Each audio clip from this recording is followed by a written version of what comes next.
வணக்கம். ரீசெண்டாக கோர்ட் வந்து திரு பொன்முடி அவர்களுக்கு எதிராக பிடி வாரண்ட் இஷ்யூ பண்ணியிருக்கோம். பிடி வாரண்ட் இஷ்யூ பண்ணிட்டா அவரை கைது பண்ணிவிடுவாங்களா சார்? வாரண்ட்டுனா என்ன சார் அப்படின்னு கேட்டிங்கன்னா, வாரண்ட் 3 டைப்ஸ் ஆஃப் வாரண்ட் இருக்குது. ஒன்று பெயிலபிள் வாரண்ட். அப்படின்னா வந்து ஒருத்தர் வந்து கோர்ட்டுக்கு அப்பியர் ஆகணும், ஆனால் அவர் அப்பியர் ஆகாமல் இருந்துக்கிட்டே இருக்கிறாரு அப்படின்னா கோர்ட் வந்து பெயிலபிள் வாரண்ட்டும் இஷ்யூ பண்ணலாம்.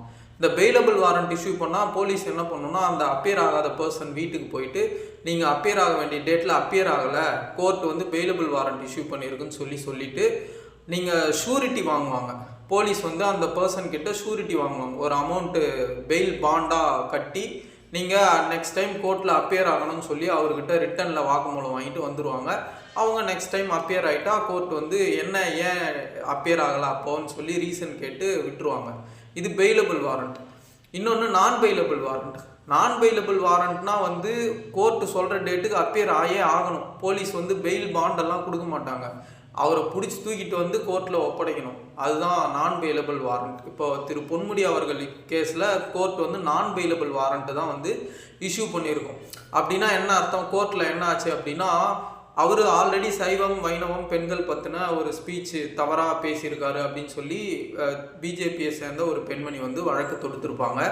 இதில் வந்து அவர் 6 மாதத்துக்குள்ளே ஹைகோர்ட் இந்த கேஸை விசாரித்து தீர்ப்பு கொடுத்துடணும்னு சொல்லியிருக்கோம். ஆனால் 6 மாதம் அவர் வேணும்னே டிலே பண்ணுறதா கோர்ட்டுக்கிட்ட வாதாடி இருப்பாங்க. அப்பியரே ஆக மாட்டேங்கிறாரு, எக்ஸ்பிளனேஷன் கொடுக்க மாட்டேங்கிறாரு அப்படின்னு சொல்லி வாதாடி இருப்பாங்க. அப்போ கோர்ட் வந்து டென்ஷன் ஆகி அப்பியர் ஆக மாட்டாரா, அப்போ நான் பெயிலபிள் வாரண்ட் கொடுக்குறேன் அப்படின்னு சொல்லி பிடி வாரண்ட் அப்படின்னு சொல்லுவாங்க. கோர்ட்டு இஷ்யூ பண்ணிருச்சு. இந்த பிடி வாரண்ட் இஷ்யூ பண்ணால் என்ன அர்த்தம்னா, அவர் அப்பியர் ஆகியே ஆகணும். இவங்க அவருக்கு மெடிக்கல் கண்டிஷன் இருக்குன்னு சொல்லி ஆர்கியூ பண்ணியிருக்காங்க. மெடிக்கல் கண்டிஷன் இருக்குன்னா அதுக்கு ரெக்கார்ட்ஸ் கொடுங்க அப்படின்னு கோர்ட்டு கேட்டிருக்கு.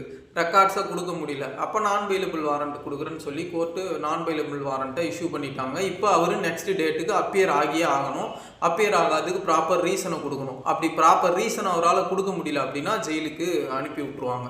அதுக்கு தண்டனையாக வந்து சிறை தண்டனை அது என்னன்றதை ஜட்ஜஸ் டிசைட் பண்ணி ஜெயிலுக்கு அனுப்பிடுவாங்க. இன்னொன்று சர்ச் வாரண்ட்டுன்னு இருக்குது. ஒரு ப்ரைவேட் ப்ரெமைசஸை சர்ச் பண்ண போது போலீஸ் அப்படின்னா இண்டிவிஜுவலாக அவங்களால என்டர் பண்ண முடியாது. கோர்ட்டில் போய் இந்த மாதிரி இந்த ப்ரைவேட் பர்சன் நிறைய சொத்து சேர்த்துருக்கிறதா எங்ககிட்ட ப்ரூஃப் கிடச்சிருக்கு, நாங்கள் அவங்கள சர்ச் பண்ணோம் அப்படின்னா கோர்ட் வந்து சர்ச் வாரண்ட் இஷ்யூ பண்ணோம். அதை பேஸ் பண்ணி போலீஸ் போய் ஒரு ப்ரைவேட் ப்ரெமைசஸை சர்ச் பண்ணுவாங்க. ஸோ இதுதான் 3 டைப்ஸ் ஆஃப் வாரண்ட். ஒன்று bail warrant, non bailable warrant, 3வது சர்ச் வாரண்ட். தேங்க்யூ.